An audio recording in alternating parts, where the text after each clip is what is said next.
George Plaster Show, featuring Tennessee Sports Hall of Famers Kelly Holcomb and young gun Billy Derrick. And now, here's your host, George Plaster.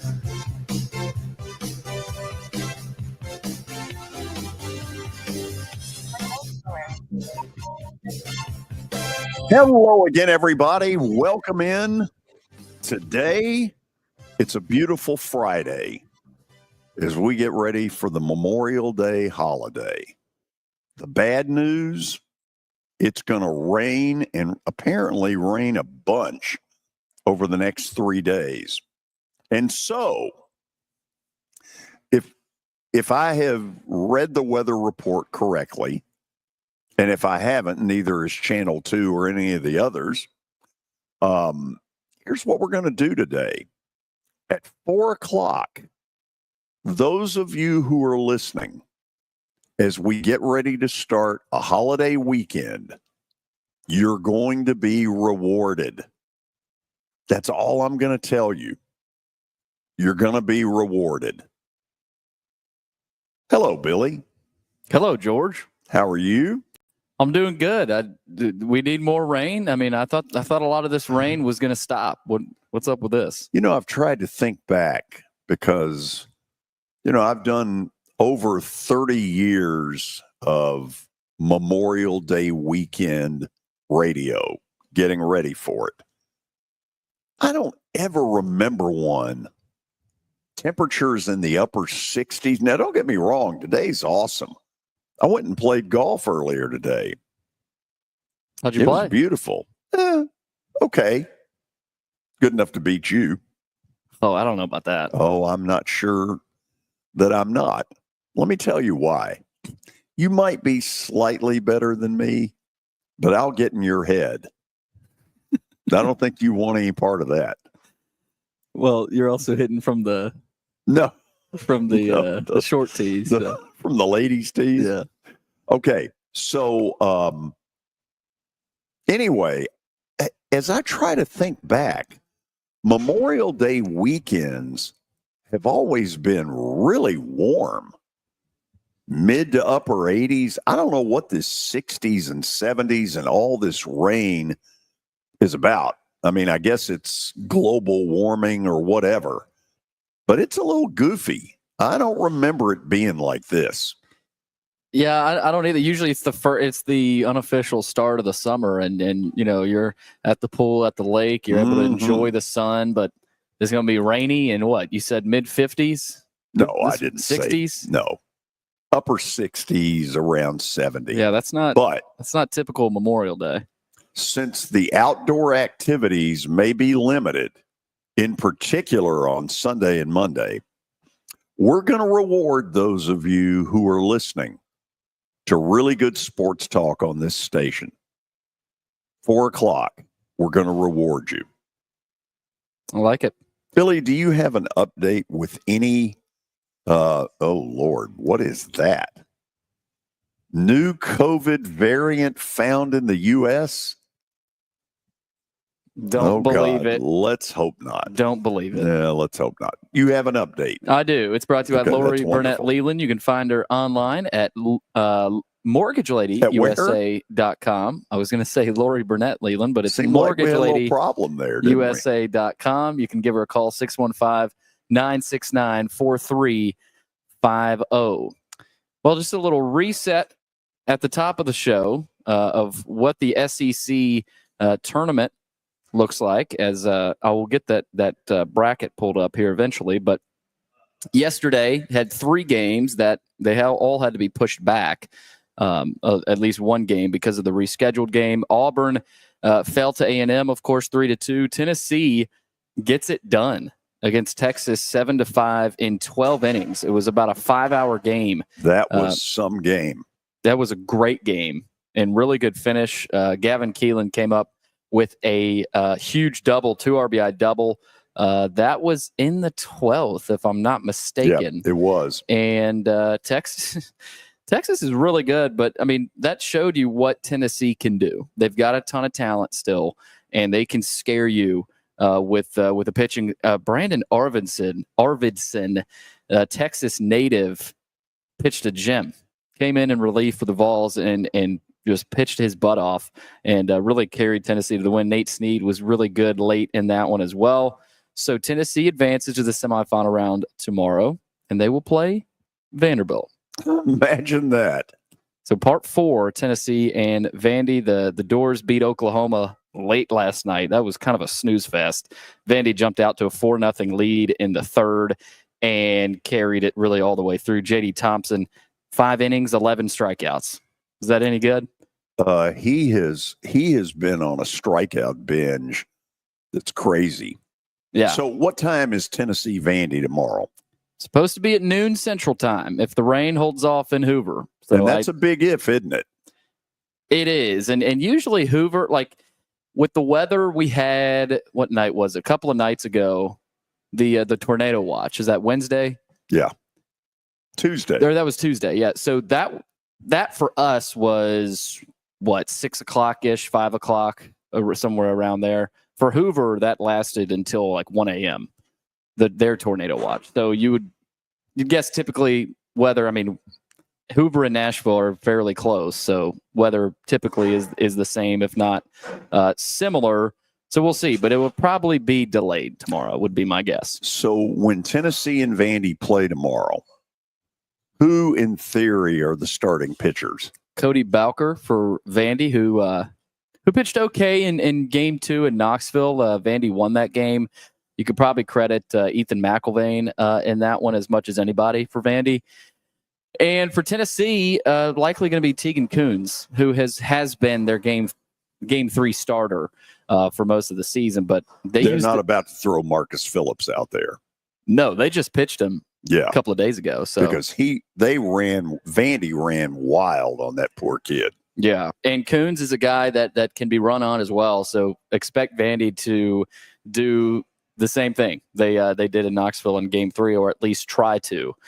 So that is the reset in the SEC tournament. Today, we've got a game that actually just started right now between Arkansas and Ole Miss. Also tonight, and Ole Miss is actually already up 1-0, top of the first. A&M and LSU tonight, also in Hoover. Looks like the rain will stay away today, so it'll be good down there, but we'll see about tomorrow.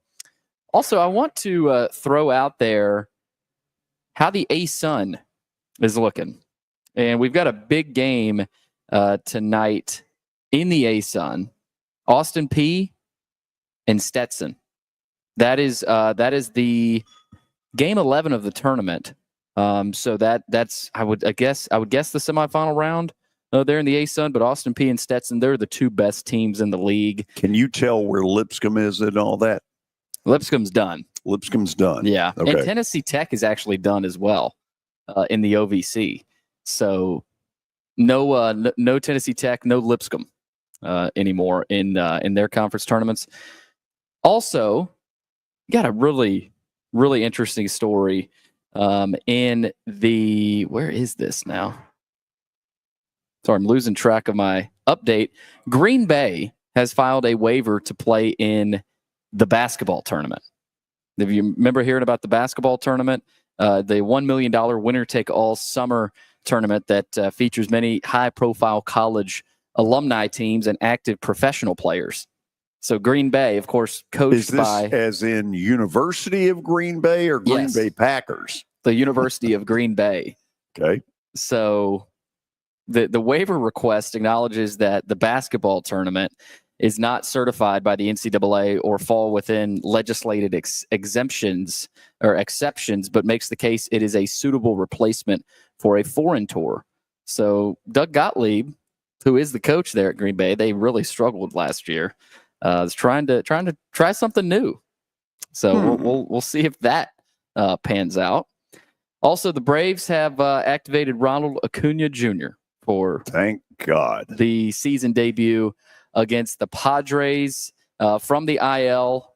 He has not played in the majors since tearing his left ACL almost a year ago. Now, the story behind the story, he's been on a minor league rehab, and he has torn the cover off the ball. Really from day one that he got into the batter's box. And the Braves I'm not convinced we're ready to do it this quick, like maybe one more week, but I don't know, it was a day or two ago. He just went crazy again. And with their offense struggling the way it has been, they need him. They need a bopper in the middle. Yeah, he has been absolutely tearing the cover off the baseball. Speaking of baseball, the Rockies are on pace to lose 136 games this season. That would pass the 1899 Cleveland Spiders. What is that for the most losses by an MLB team? What a joke. I feel sorry for Jacob Stallings, who is a backup catcher. That has got to be a miserable, absolutely miserable existence when you know on Memorial Day the kind of stuff you just threw out there, that you may set the all-time record for losing, which, by the way, was set a year ago by the White Sox. Wow. That is really tough. That's bad. Yeah.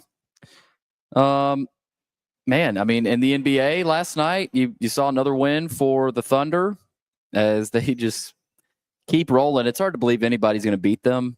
I mean, obviously, with the way the Pacers are playing, you would give them a puncher's chance. But, I mean, this looks like they may sweep the T-Wolves the way they're playing. The T-Wolves early in Game 3, which will be tomorrow night, they've got to punch back. They have got to let OKC know, you're not our daddy. You don't own us. And, Billy, I think if they don't do it early, I think exactly what you're talking about could happen. Yeah, and I thought the T-Wolves, I thought this was going to be a competitive series, but it's not. And maybe they cut it.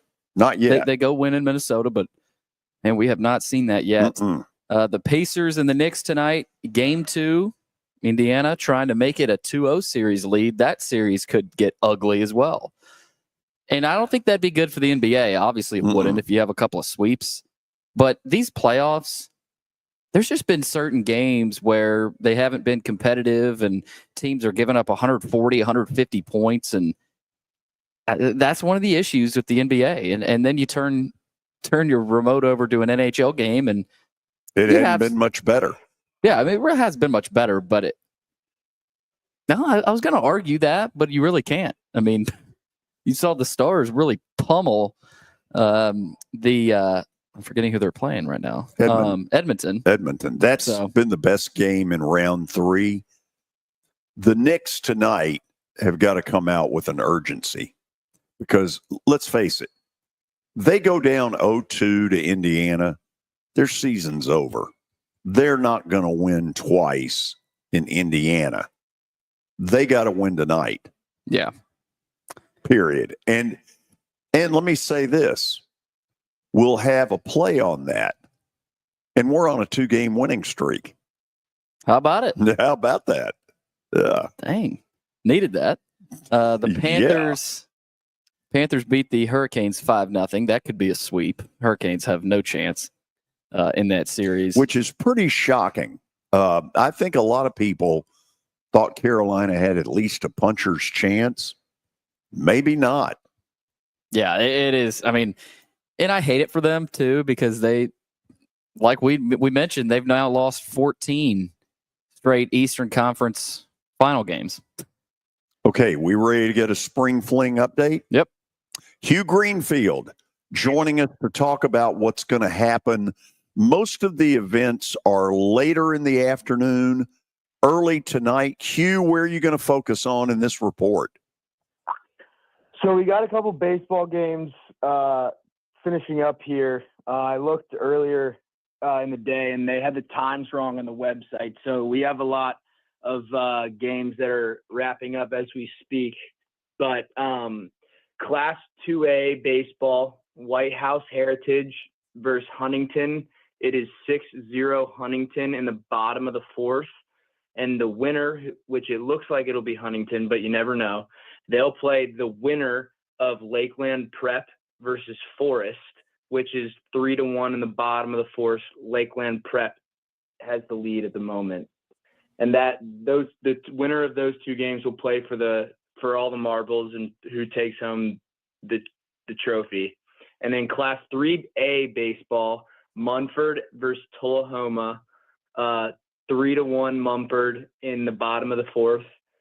And the winner of that will play the winner of Greenville versus South Gibson, and South Gibson is winning in the top of the fourth. So as of right now, it looks like Munford and South Gibson will be playing either later tonight or midday tomorrow for the championship. And then in Class 4A baseball, we got Clarksville versus Oak Ridge, and Clarksville High School is winning 2-0 in the bottom of the third, and they'll play the winner of Farragut versus Independence, and that game is all knotted up at 1 in the bottom of the third. And then going to Class 1A baseball, Coalfield versus McKenzie is winning. Coalfield is winning 5-2, bottom of 4. And then they'll play the winner of Eagleville East Robertson, which is 6-3 East Robertson in the bottom of the fourth. And then we have Columbia Academy, who won Division II Class A. They're the state champion. And then Division II Class AA, CPA and Lipscomb played earlier today. And since Lipscomb won, they handed CPA their first loss, so they have to play again later tonight or midday tomorrow.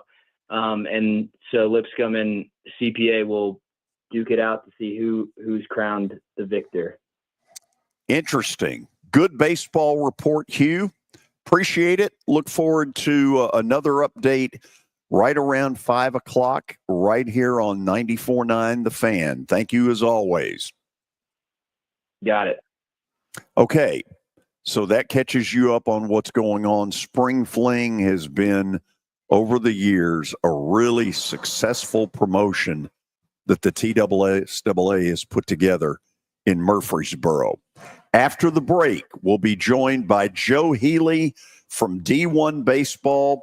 We'll get his thoughts on what Tennessee and Vanderbilt have at stake tomorrow down in Hoover and more. So stick around. This is 94.9 The Fan. When I got my first car, my dad told me, keep the gas tank full and my number on speed dial. Now parents are telling their kids, save 615-242-9000 just in case. I'm Blair Durham. If you or someone you love is in a wreck, call us. We're here to get you the money you deserve.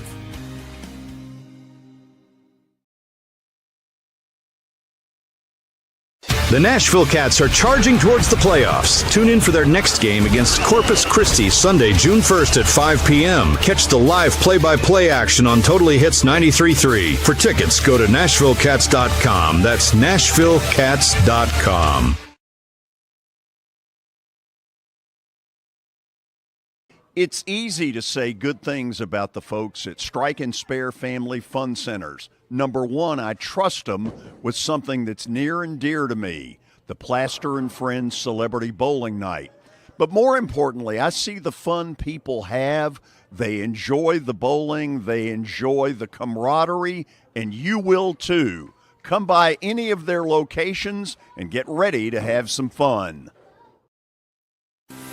At Wilson Bank and Trust, we believe you shouldn't have to choose between personal service and digital solutions.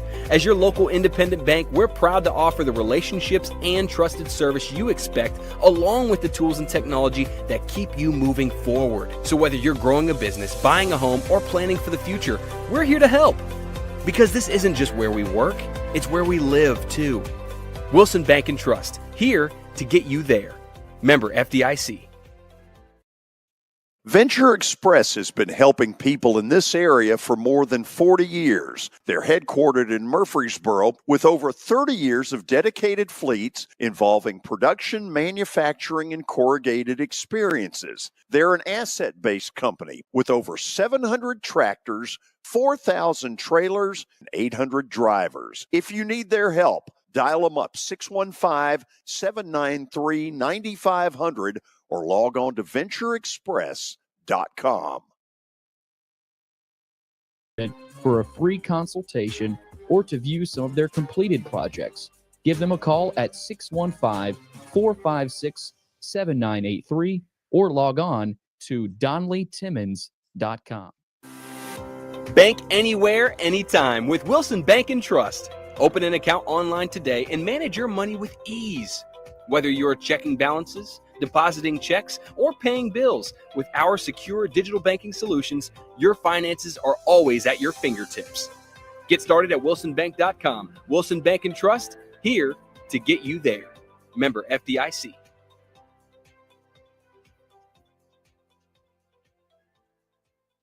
Venture Express has been helping people in this area for more than 40 years. They're headquartered in Murfreesboro with over 30 years of dedicated fleets involving production, manufacturing, and corrugated experiences. They're an asset-based company with over 700 tractors, 4,000 trailers, and 800 drivers. If you need their help, dial them up 615-793-9500 or log on to ventureexpress.com.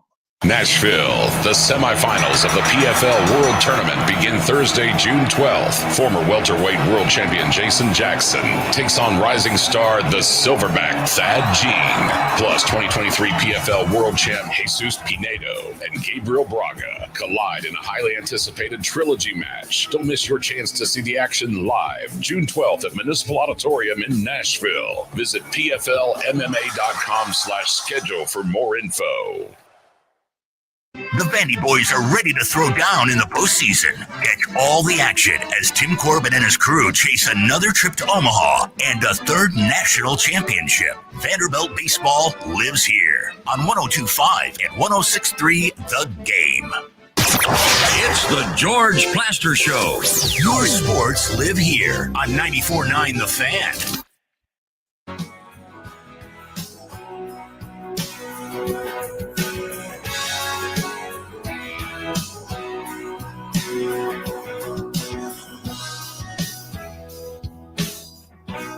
Oh, a little Hootie and the Blowfish. I like it.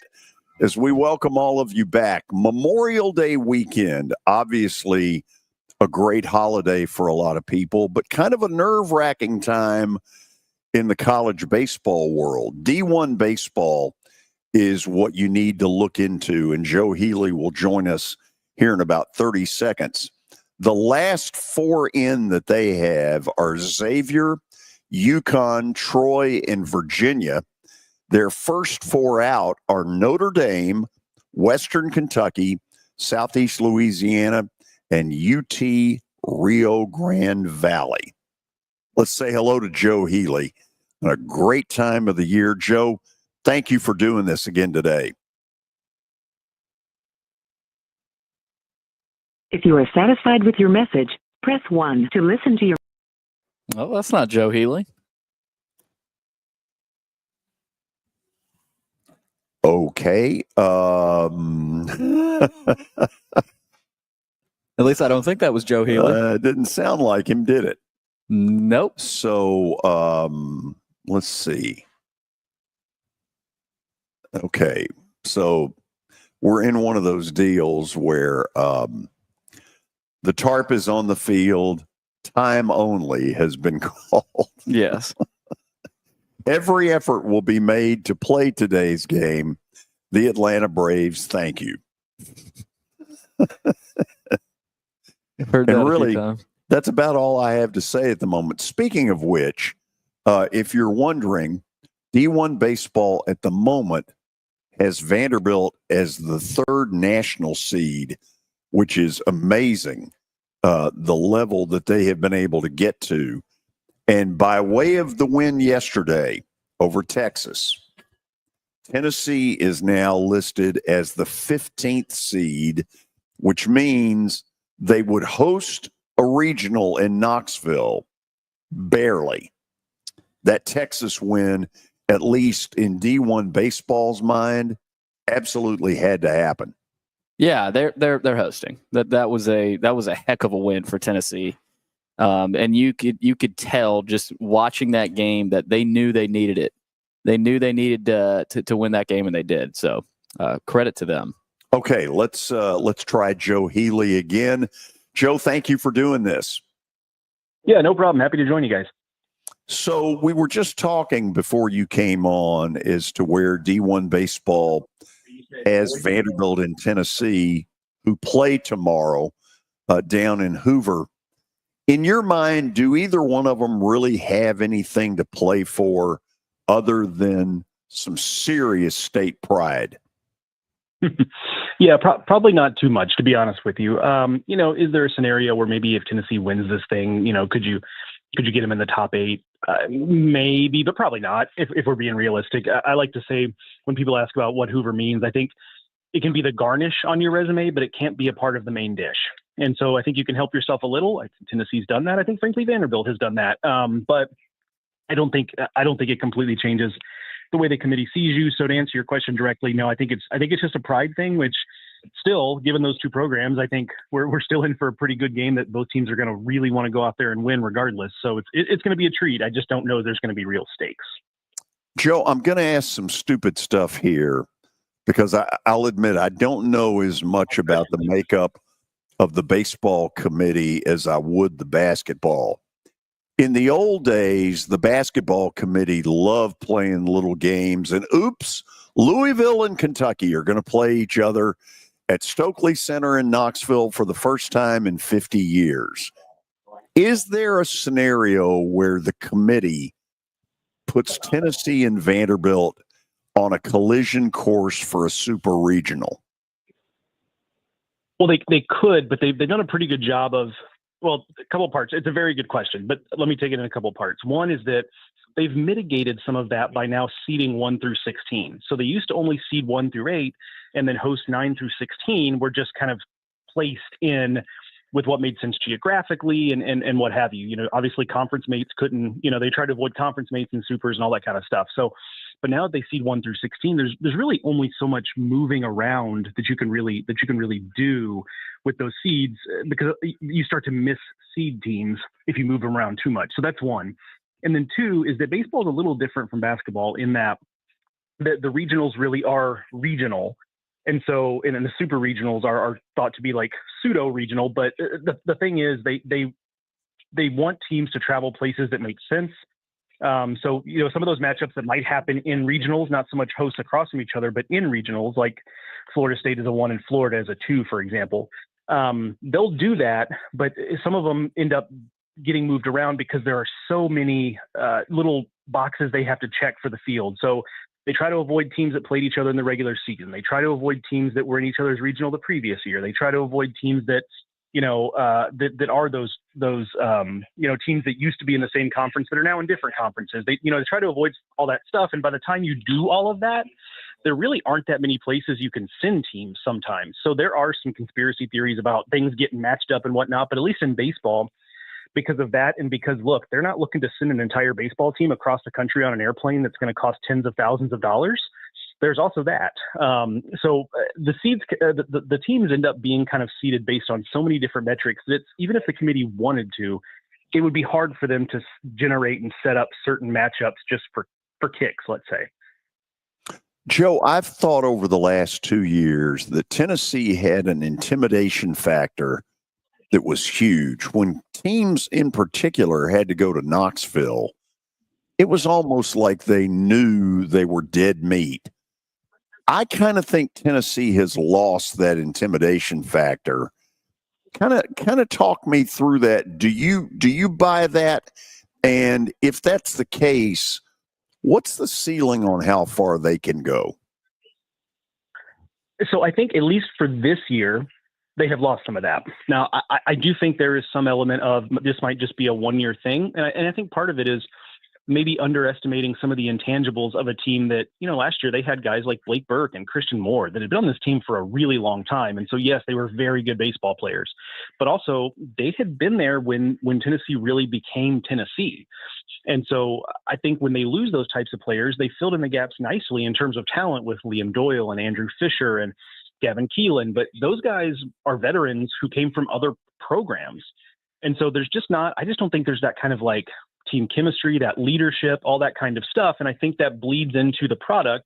And then it's a little bit of a chicken and egg thing where, you're not quite as good as you were last year. So you start to lose some home games you wouldn't otherwise. And then the atmosphere, the fans start to get a little bit less energetic about it because, we're not having as much fun this year. We're losing some games at home. And so it's hard to maintain that momentum year after year when that's the case. So I think there's a lot of things feeding into it, but for this year, yes, you're onto something that there, it's not the cauldron in Knoxville that it has been of late, but I wouldn't be shocked if we look back next year and, by the way, when all those renovations are going to be done and we see that, wait, now this is now another one of those places that it's tough to win again.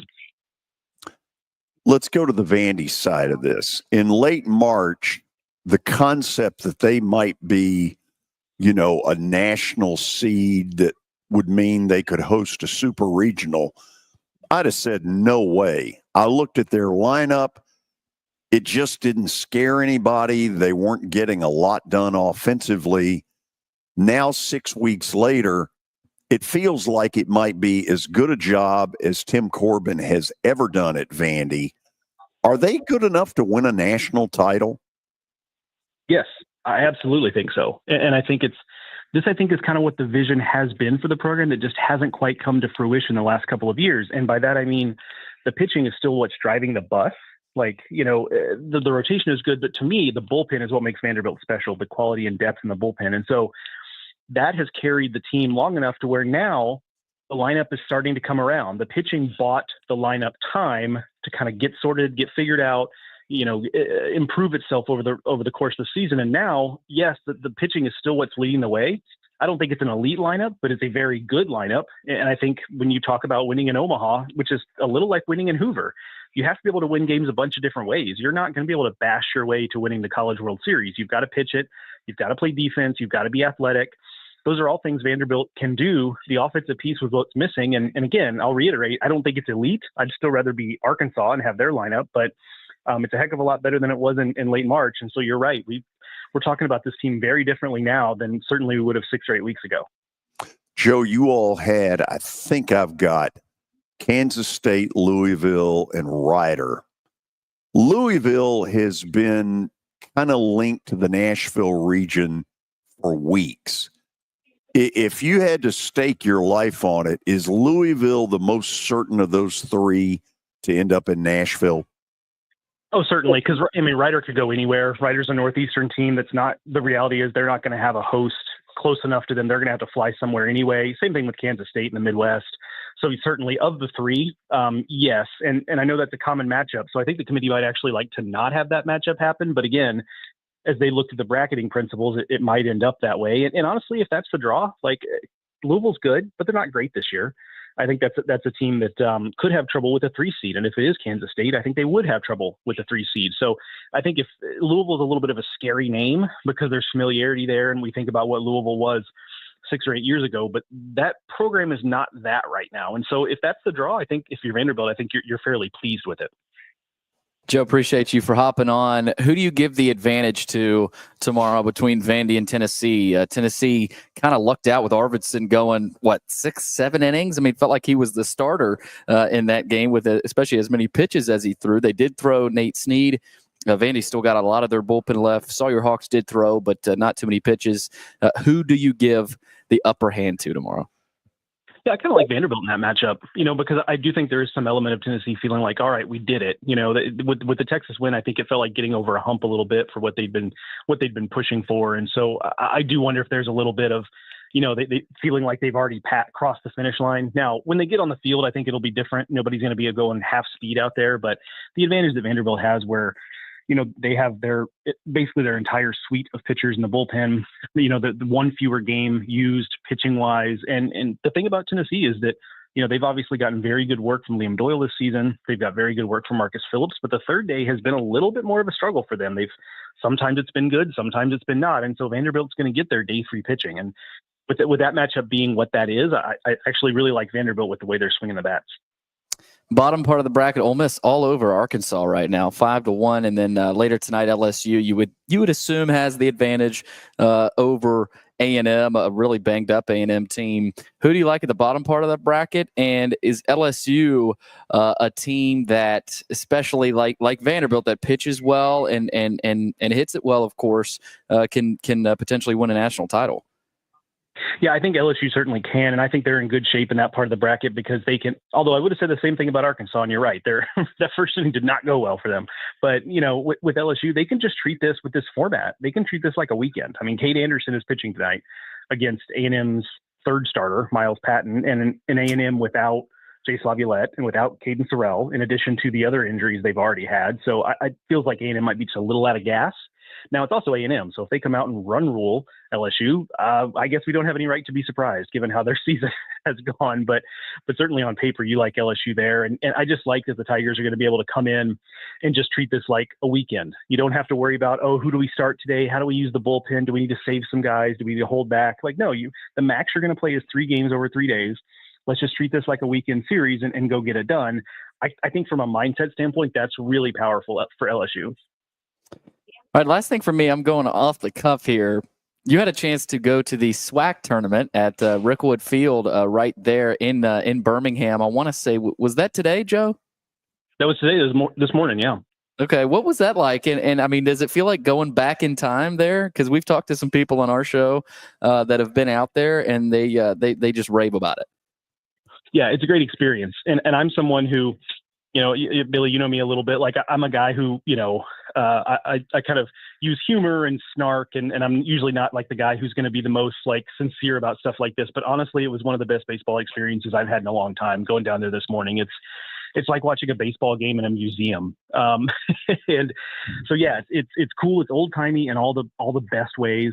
They've done a really nice job renovating the playing surface. MLB has pumped some money into it because of the Rickwood game last year, and it's my understanding that they're continuing to put money into it to make sure that field gets maintained the way it needs to be maintained. So it was fun. I would recommend if any of your listeners happen to be in Hoover right now with Vanderbilt on a run, if you've got the time to go up there for a game. I don't know what the SWAC schedule is the next few days, but if you've got the time, I would recommend it because it's just a baseball experience you can't get anywhere else. I guess I'll put it that way. To be standing in the same place that Babe Ruth stood 100 years ago is just like, I got goosebumps walking in just because it's just something you can't have anywhere else. So, and it's a nice change from Hoover. Like Hoover's great, huge crowds, loud. The play on the fields, obviously got big leaguers all over. So to kind of go back in time and, by the way, like see college baseball kind of in its purest form is just like a really cool chaser, I guess, for Hoover. You wouldn't think it, but Birmingham, the Birmingham area has a ton of baseball history. Because, I mean, for me at least, being a little bit younger, I hadn't even heard of Rickwood Field until 2-3 years ago, and we actually talked about it a lot on our show. But also the Hoover Met, right, where the Birmingham Barons played, and if I'm not mistaken, Michael Jordan played on that field with the Birmingham Barons. So a lot of history, baseball history in Birmingham. Yeah, no doubt. Yeah, the Hoover Met has some history, and you mentioned Rickwood, and even this week, I mean, those two tournaments. I went down and spent a day at the Sun Belt tournament in Montgomery earlier this week. That's an hour and 15 minutes down the road from Hoover, and so if you're just kind of a general baseball fan, it's a really good place to be this week. It reminds me of a little bit with basketball, how in conference tournament week you just go to Vegas and see like 4 conference tournaments because everyone's there. This feels a little bit like that. That is very cool, Joe. I want to ask one last thing before we let you out of here. Texas, it appears, will be the number 1 national seed. Am I right, though, that they don't have the dominant feel of it's Texas and everybody else? Is that true? That's right. Yeah, I've been saying that this season, that it just feels like, we've kind of had years where it feels like so-and-so is the odds-on favorite to win the national title, and if somebody else is going to have to do something pretty special to knock them off. And sometimes they do, sometimes they don't. Well, I don't think anybody will ever forget the 2022 Tennessee team that everyone thought was unbeatable, and they got beaten. So sometimes that doesn't work out the way we think. But this year is different from all of those in that, there's probably a grab bag of 8 or 10 teams from the SEC and ACC in particular that, if you told me they come out on top, I'd believe you. And, Texas they built up such a cushion early in the season. That's why they're still considered a favorite for the number 1 overall seed. It's like, a golfer that finishes his round 4 strokes ahead of the guy behind him, and the guy behind him plays a good round, but he still finishes 2 strokes behind, right? The field caught up to Texas, but Texas still has the best resume in the sport. Joe, you were really good to do this. Appreciate it. Enjoy your Memorial Day weekend. I got a feeling you'll be busy on Monday. Absolutely. Yeah, Memorial Day weekend is perhaps the busiest work day of the season. So it's a holiday in name only for us, but we're in this business because we love it. So wouldn't have it any other way. Amen. Take me out to the ball game. Thank you so much. Thanks, fellas. Joe Healy from D1 Baseball joining us after the break. A few 100,000 thoughts about a sport that we're all starting to really get into. But 20 years ago, no one ever talked this stuff. This is 94.9, The Fan. When I got my first car, my dad told me, keep the gas tank full and my number on speed dial. Now parents are telling their kids, save 615-242-9000 just in case. I'm Blair Durham. If you or someone you love is in a wreck, call us. We're here to get you the money you deserve. As the trusted premier custom home builder in Middle Tennessee, Donnelly Timmons has over 20 years of experience in the industry. Whether you're looking to build your dream home or renovate your current home, their team will ensure that every client and every remodel is unique, luxurious, and completed on time within budget. Founders Dustin Timmons and Joey Donnelly have over 25 years of construction experience in the Nashville area. Together, they have completed projects in Forest Hills, Oak Hill, Green Hills, Franklin, and Brentwood. Dustin and Joey believe that communication is the most important aspect of all construction projects. Therefore, they personally manage each project themselves and are involved in job site activities on a daily basis. Their commitment to quality and integrity has earned them an outstanding reputation among their clients. Contact them to set an appointment for a free consultation or to view some of their completed projects. Give them a call at 615-456-7983 or log on to DonnellyTimmons.com. This is my buddy Stan Harrison from Apple Collision Centers. Recently, you've been talking to me about companies that have a fleet of trucks and they're always in need of repairs. That's right, George. We understand that nobody likes to deal with the auto body repair process.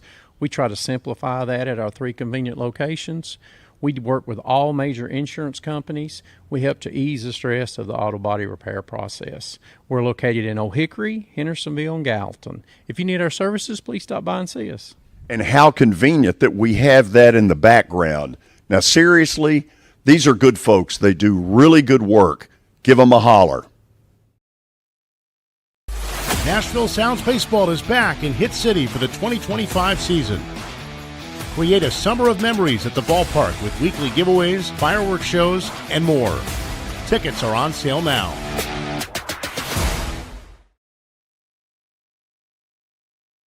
Singular performances. Sports. Did he not go back into the game after that interception? Let's get this turned around. And we're all saying, no, they don't. Here. You thought you were on your way. Your sports live here. On ESPN 94.9. And the Game Nashville Sports Network. It's the George Plaster Show. Your sports live here on 94.9 The Fan.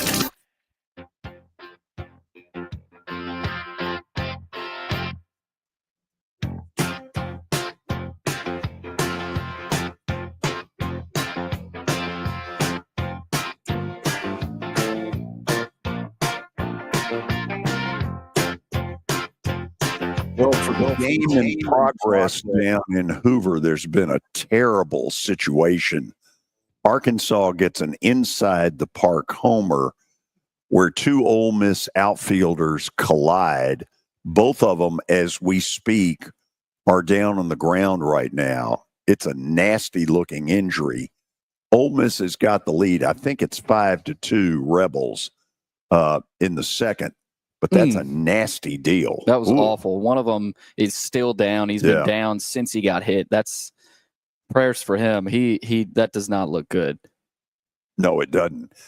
You know, Billy, I tried to think about this earlier, and I know for sure in college that back 40 years ago, there was virtually no interest in this sport whatsoever. And I tend to think 20 years ago, virtually no interest in this sport. Now, in the area we live in, college baseball got a big boost because Vandy around 2005, when they hired Tim Corbin, got really good. Then Tennessee followed it up with about a 3-year run that culminated last season in a national title. So it's obvious that our area of the country has really gotten into it. But this is one of those times where this is simply TV forcing the issue. ESPN showing all those regionals. And I mean, let's be honest. The reason they did it was pretty self-serving. It's a time of the year they need product. They need live hours to show. But Billy, what I think happened is that as more and more people saw some of these regionals and how tight they were and the tension and the fan bases, I think people started to get into it that had no clue they were going to get into it. Yeah, I mean, you mentioned it for Vanderbilt people, ever since you'd probably say 06, 07, when they started becoming nationally relevant. Vanderbilt people have been locked in. And, the first Omaha trip in 2011, national title in 2014. For Vanderbilt fans, they've loved college baseball. And Adam Sparks hit on that a couple of days ago when we had him on. Was that yesterday? I'm already forgetting. That was yesterday. When Adam hit on that. Remember expulsion? Yes. Adam hit on that. He said, Vanderbilt people have always felt like they've had a sort of a prior love for college baseball than your Tennessees or maybe your Georgias, right, who has come on in the last 3 or 4 years. But it's been Mississippi State, LSU, Florida, Vandy, and Arkansas, really, that every now and then a decent year from a few other teams, but that's really been it. And now that other SEC teams have fully invested and are paying coaches huge money or are renovating their stadiums and things of that nature, it started to explode. And you're right about the TV, but for me, I've always loved it. I mean, ever since 2010, Vanderbilt's been good, but I love watching every other team in the SEC and the ACC championship is usually good. You've never been in an era where they weren't showing any of it. You've always been around where, not that you had to watch it, but it was always there to watch. Yeah, I mean, that's a good point, but it's, I mean, did college baseball, are you acting like when did college baseball start being shown on TV? I guess that's my question. CBS used to show the national title series, the best, whatever it was, 2 out of 3. You would get that on CBS, but I don't remember 20, 25 years ago seeing regionals, super regionals. I would hear about them or read about them in the paper, but you never saw them on TV. This is a sport that absolutely has grown because of television. Yeah. Well, it's a great sport too. I mean, it is a great sport.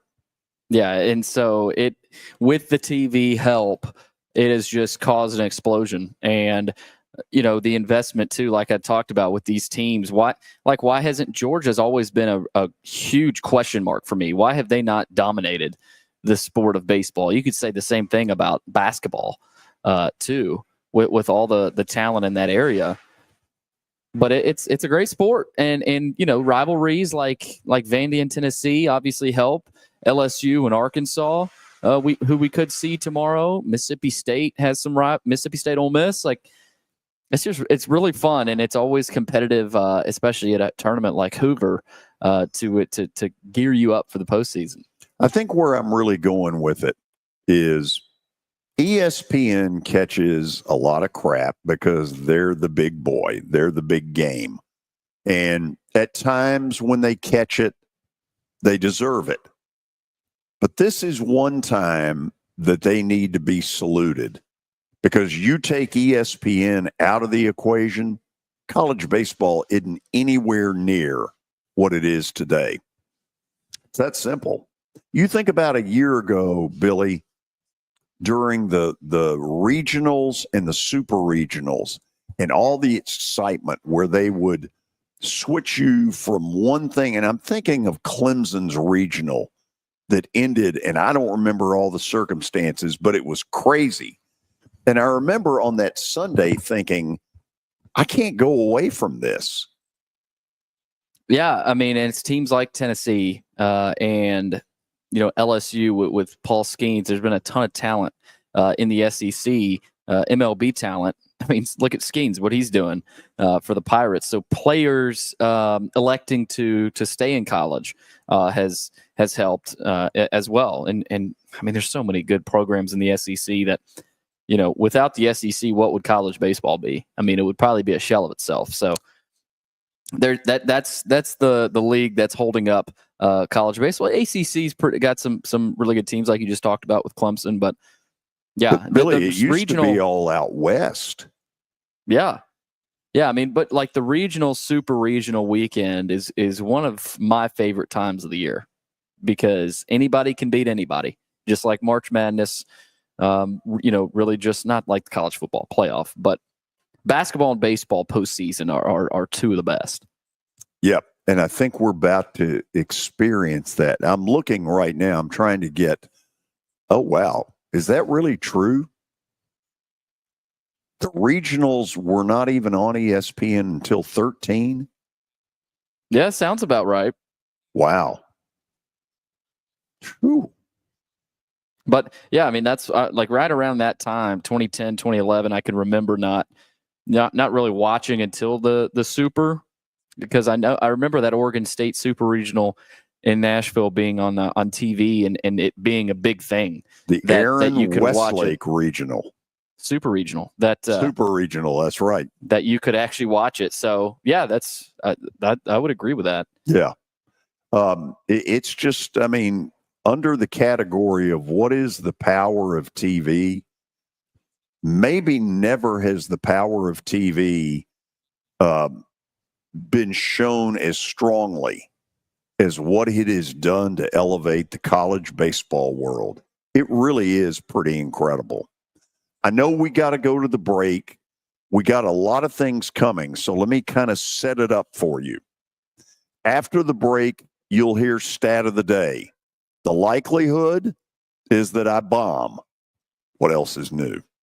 Then we'll get you another of the spring fling updates with Hugh Greenfield.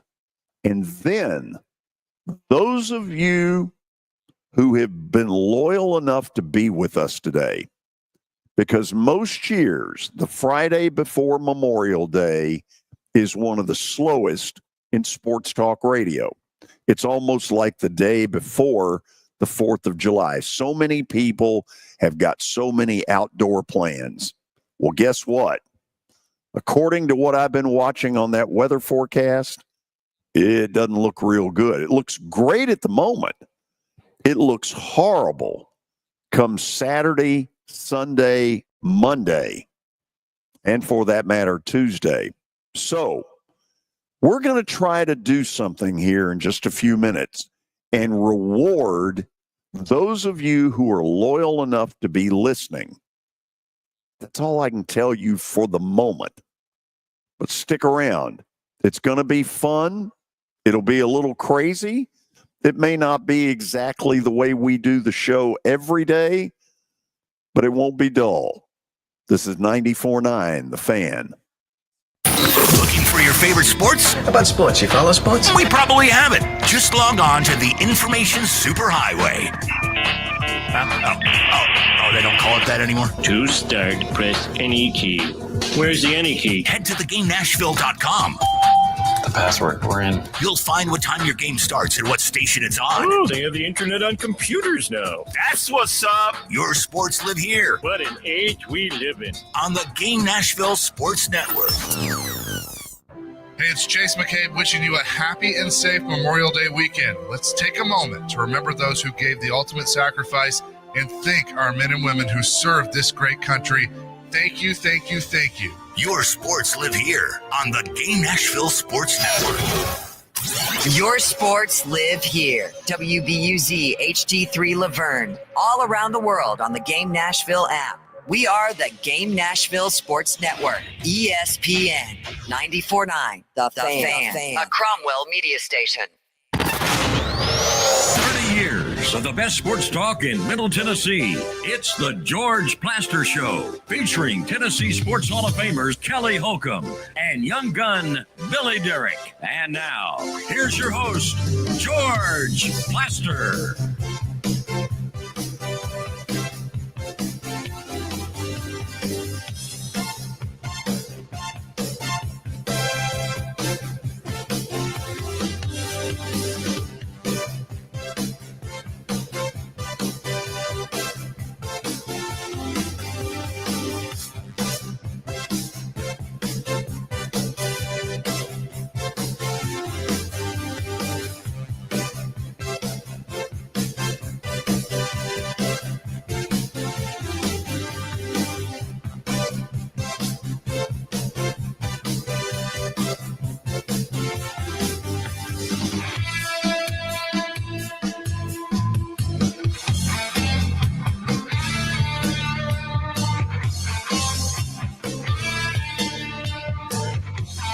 We're back on a Friday, big weekend in the sports world. Of course, NBA, NHL playoffs rolling along. Tennessee and Vandy tomorrow in the SEC tournament. And Hoover's supposed to start at noon.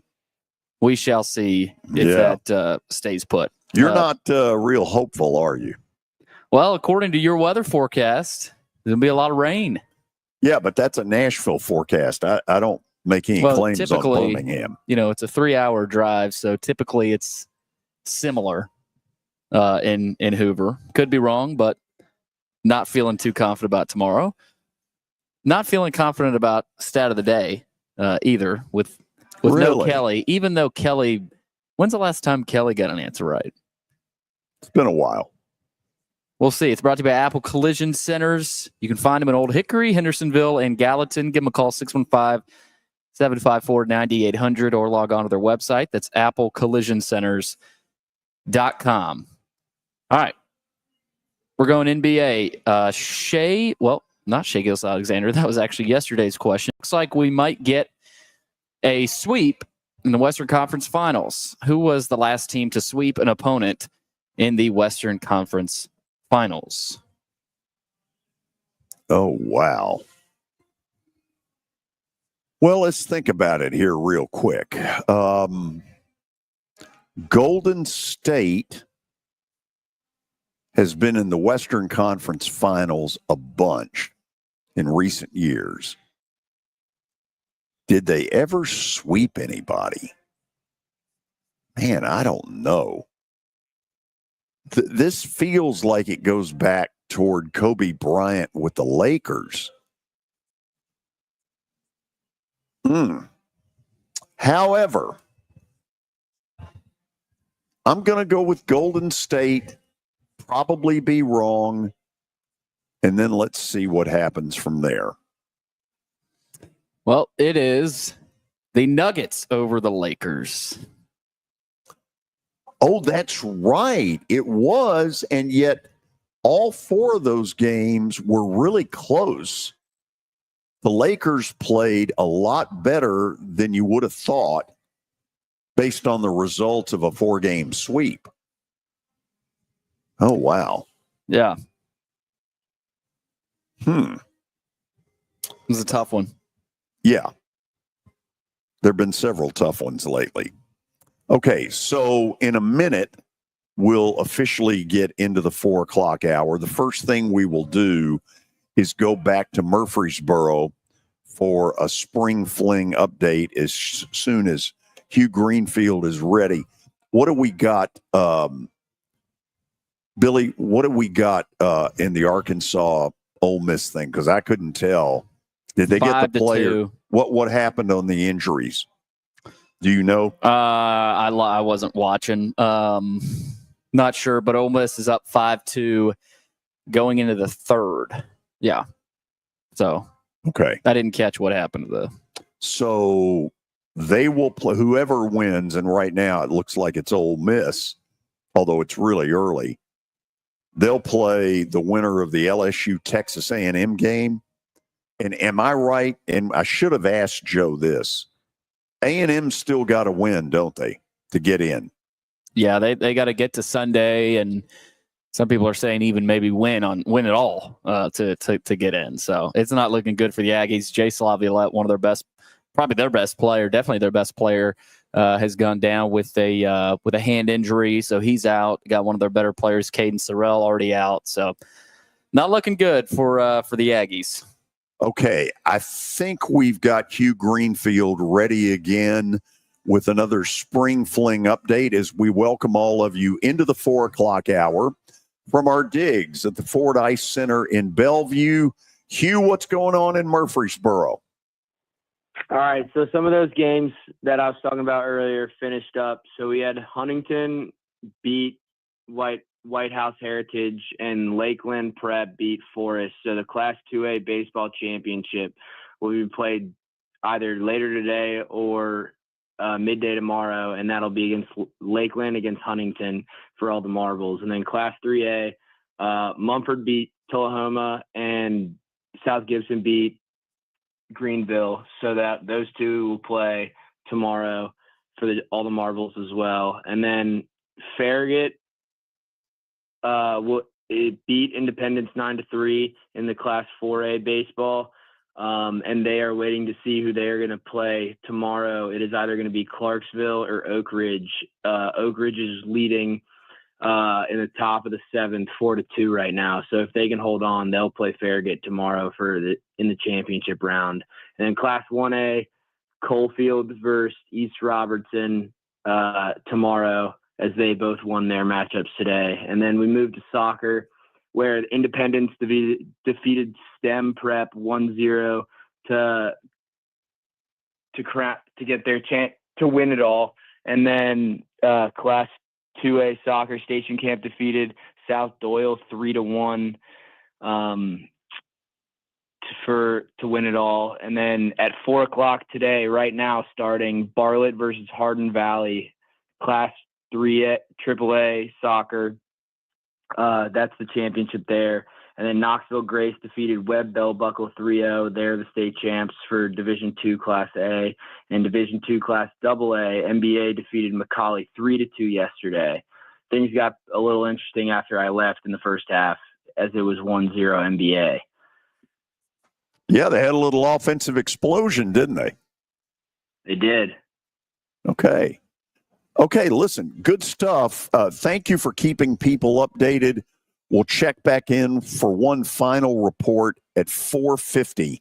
That's Hugh Greenfield reporting live from the Spring Fling in Murfreesboro, Tennessee.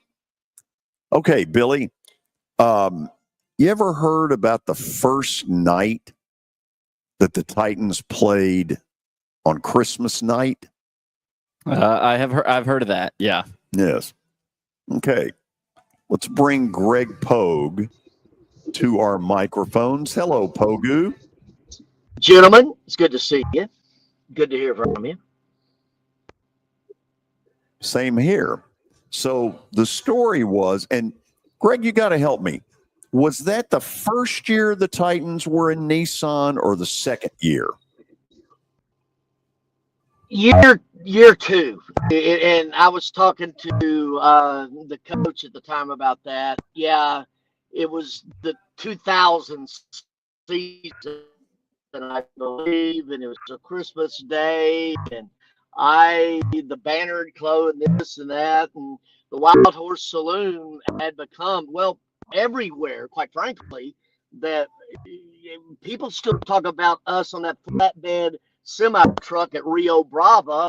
Remember that when we were at Vanderbilt out there? And so, yeah, and Billy Bob Thornton stole my idea of a bad Santa, and I played the part well. Okay, we got a terrible connection on Pogie. Okay. Billy, can we get this started over and maybe try it again? Yeah, let's do it again. We'll reload. Okay, we'll reload here in just a second. I'll kind of tell a little bit about the story. So we had been drawing these great crowds to the Wild Horse. Anywhere from 2,000 to 3,500 people would show up, whether it was pregame or postgame. It also helped huge that the Titans were winning a ton of games in the first 2 years at Nissan. They went through a streak where they just couldn't lose. And so we had these great crowds going. You know, I looked like a genius because I had come up with this promotion. People were loving it. And all of a sudden, we were going to play a football game on Christmas night. And to me, that spelled disaster.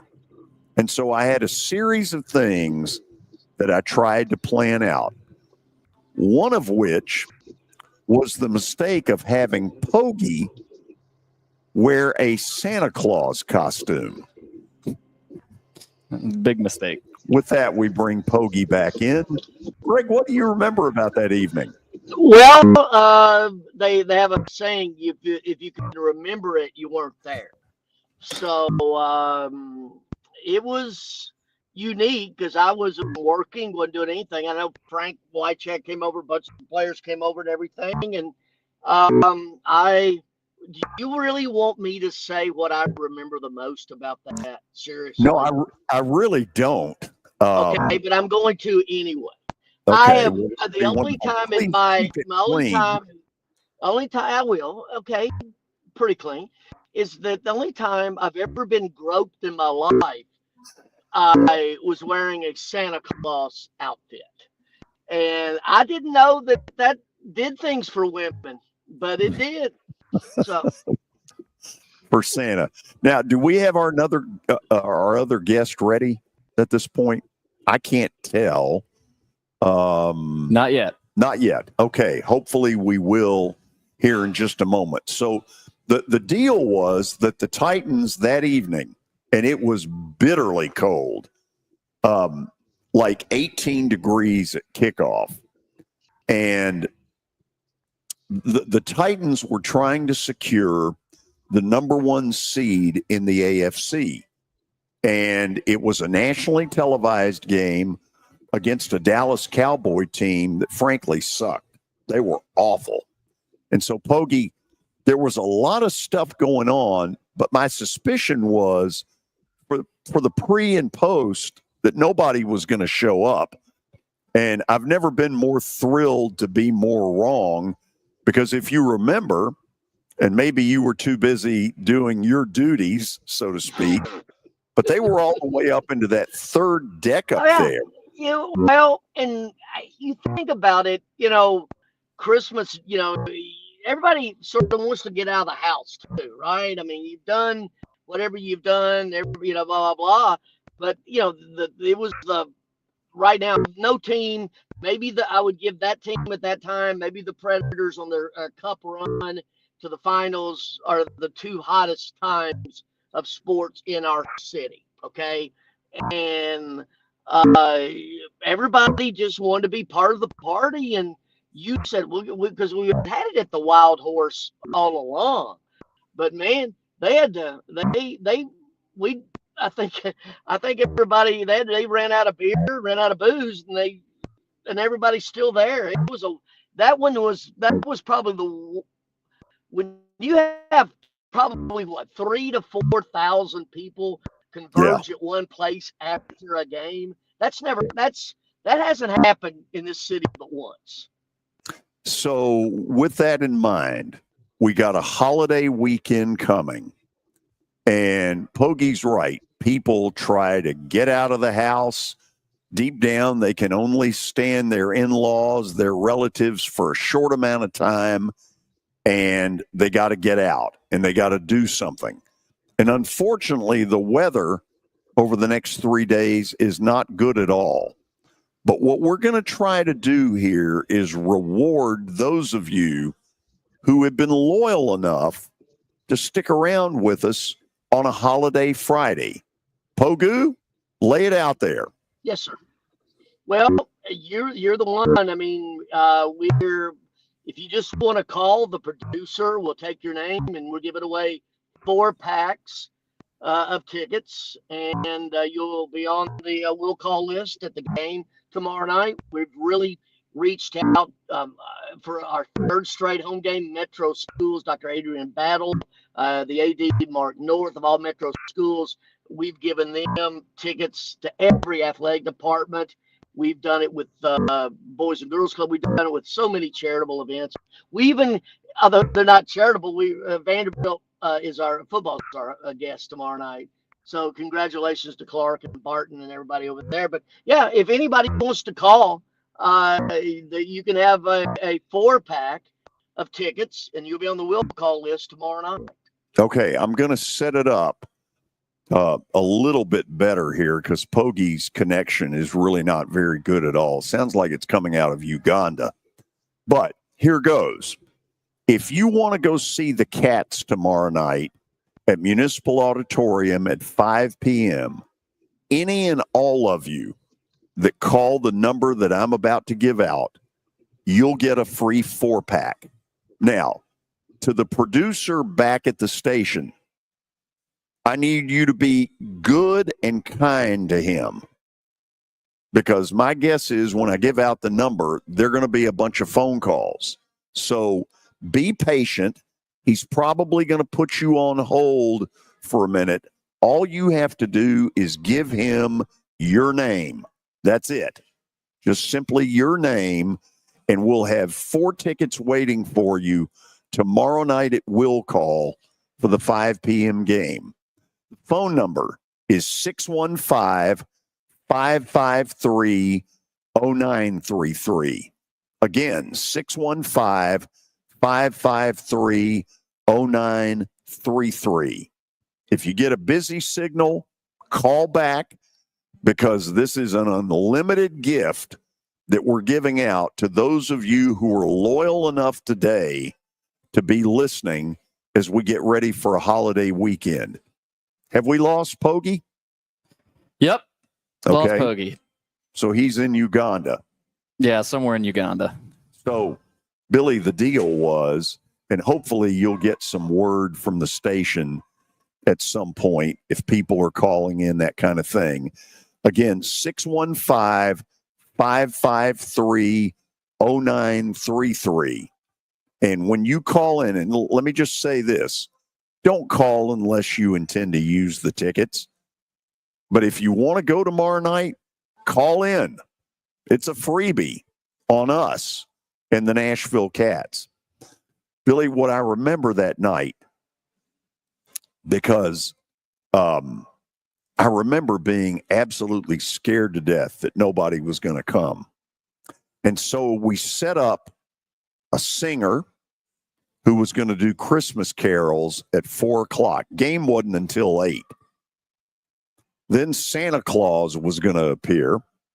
I'll leave it to your imagination how that worked out. And then we did the normal show. And I honestly thought we'd have less than 100 people come. And we probably had 3,500. Oh, wow. Because if you've ever been in the Wild Horse, when you get up to that 3rd deck, that's a lot of people. It was really cool to watch. Yeah, that's cool. And that Santa story, I don't think will ever be forgotten.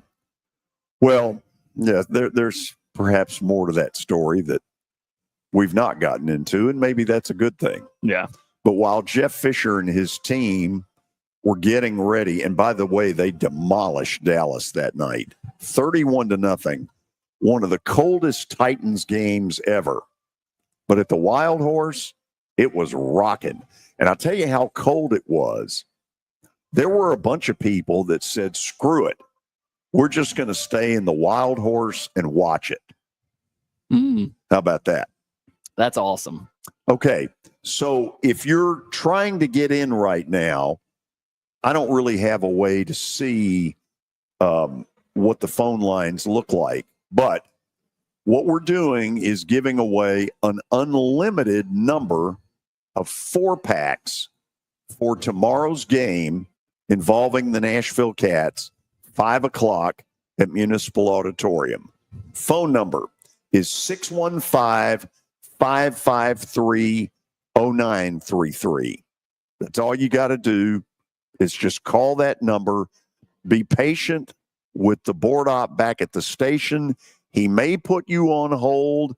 I have no idea how many people are calling, but he may put you on hold. Just bear with him. He'll get to you pretty quickly.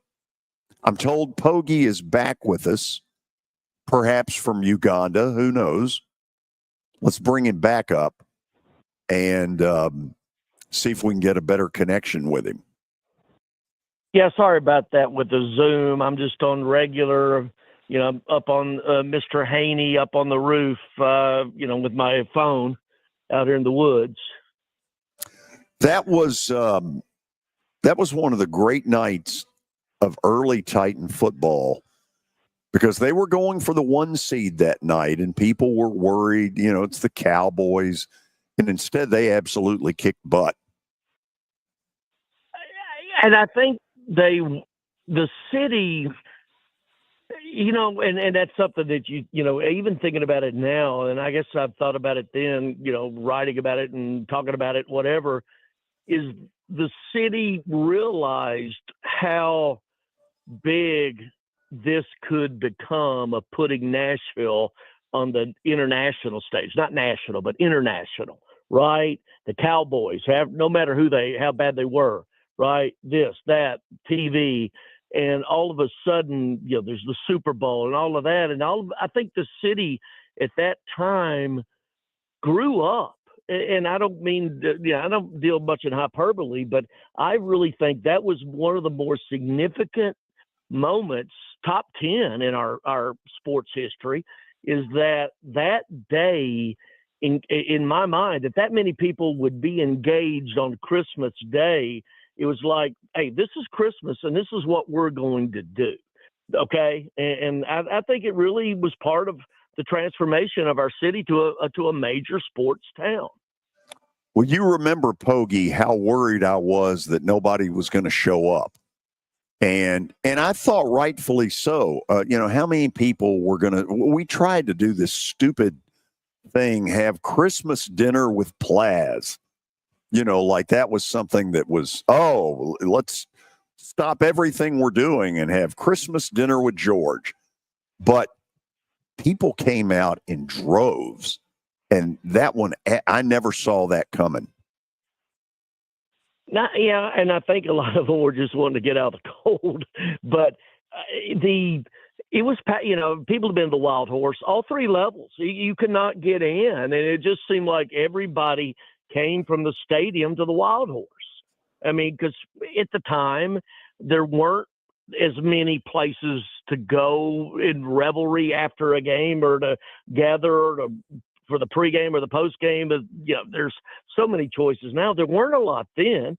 And also the partnership, with Opryland and just everything, it just clicked. And it was that moment, probably other than anything that happened on the ice or on the field, really sort of typified our, in my mind, I say it again, our evolution as a major sports city. Billy, one of the things we did with Pogie, and it really played out, I never dreamed people would get into it the way they did. When there was a noon game, and we did it the night of Christmas night, the top 10 at 10. And we had a big screen behind our stage, on the stage of the Wild Horse. And Pogie would do this thing with the top 10 teams in the NFL. And I would do this stupid thing where I would go number 5 on the survey list, and you'd have drum roll going. The crowd is hushed. Many are waiting in anticipation. Number 5 is. And my God, that's shrill. Number 4. And everybody was doing it. They were mocking us. They would boo because we asked them to boo. But remember the first time you put the Titans at number 1? It wasn't because I was a homer. I can't remember exactly which show. I mean, because we used to do it. How many pregame shows have we done together? I don't even know. Anyway. Well, we did a lot back then. But if you remember, the crowd went crazy. Yeah. When you put them at number 1, it was the damnedest thing I've ever seen. Well, most of the and a lot of friends are in the audience here who have pregame shows. I mean, they have hundreds. We drew thousands, and at every one, Rio Bravo and yeah, we're reliving it. But man, it's sort of fragmented now in a lot of different ways. Yeah, because you had covered the team back in the 96, 97 when they were still in Houston and they weren't getting a lick of attention. They're a group that was kind of attention starved when they got here. And we sort of fed off of that and gave them the attention.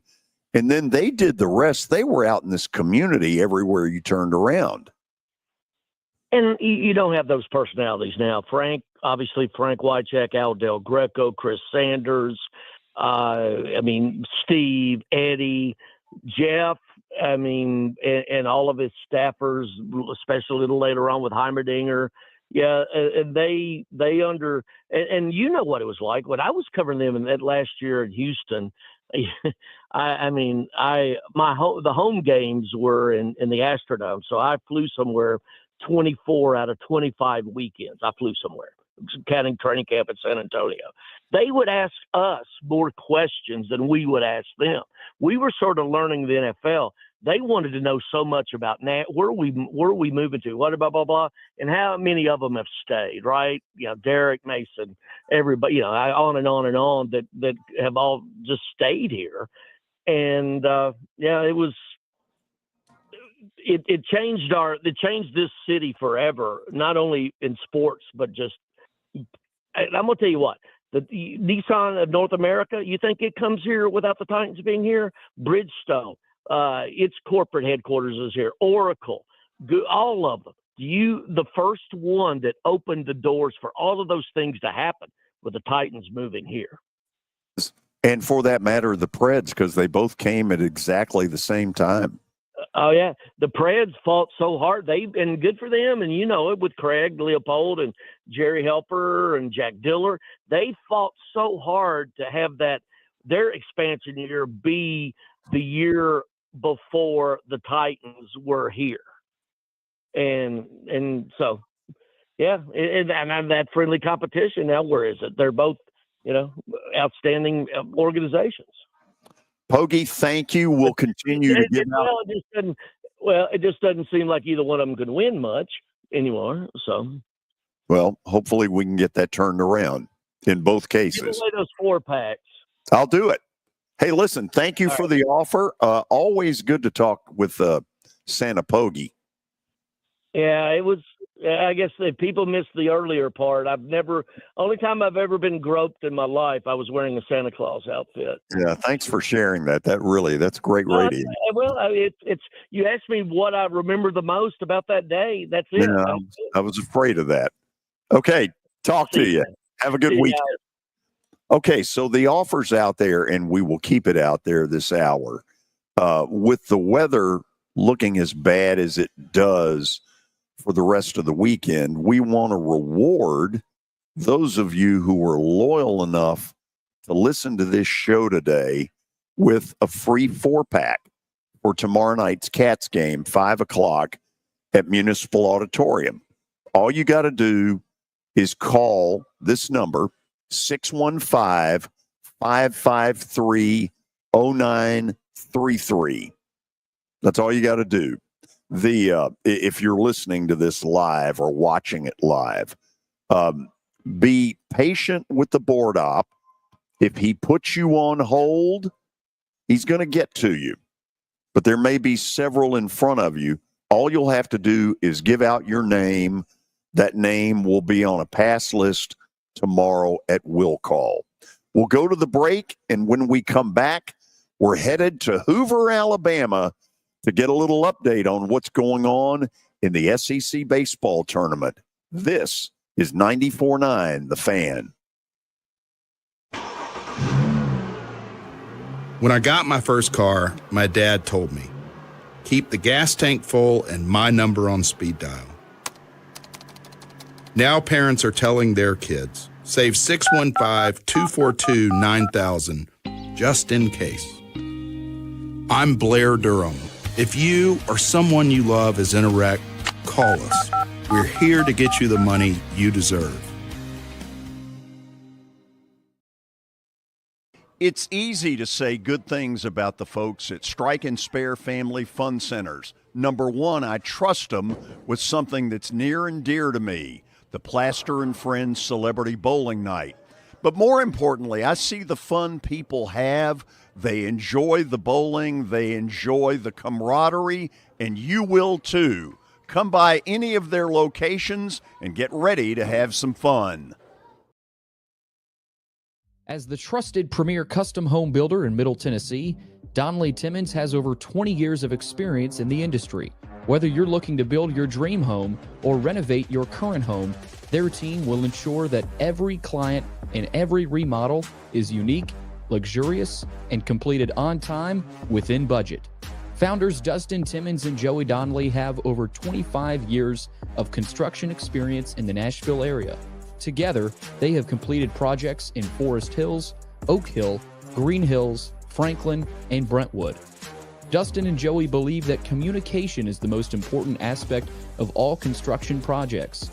Therefore, they personally manage each project themselves and are involved in job site activities on a daily basis. Their commitment to quality and integrity has earned them an outstanding reputation among their clients. Contact them to set an appointment for a free consultation or to view some of their completed projects. Give them a call at 615-456-7983 or log on to DonnellyTimmons.com. At Wilson Bank and Trust, we believe you shouldn't have to choose between personal service and digital solutions. As your local independent bank, we're proud to offer the relationships and trusted service you expect, along with the tools and technology that keep you moving forward. So whether you're growing a business, buying a home, or planning for the future, we're here to help. Because this isn't just where we work, it's where we live too. Wilson Bank and Trust, here to get you there. Member FDIC.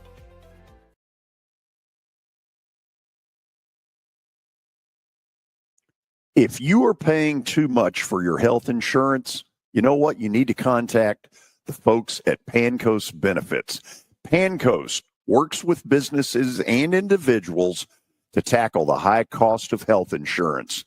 Whether you're a business owner, large or small, self-employed, between jobs, or over the age of 65 and in need of a Medicare plan, Pancoast can help. They make understanding your benefits less difficult and more personal. So check them out today, pancoastbenefits.com, or call them at 615-292-3400. Projects. Give them a call at 615-456-7983 or log on to DonnellyTimmons.com. Can't watch the race? We got you. I can't believe it! NASCAR lives on the Game Nashville Sports Network. Whether it's 102.5 The Game, 94.9 The Fan, or Sports Talk 830, you can hear it all. Just check theGameNashville.com for the full schedule. NASCAR lives here. Your sports live here on the Game Nashville Sports Network. It's the George Plaster Show. Your sports live here on 94.9 The Fan.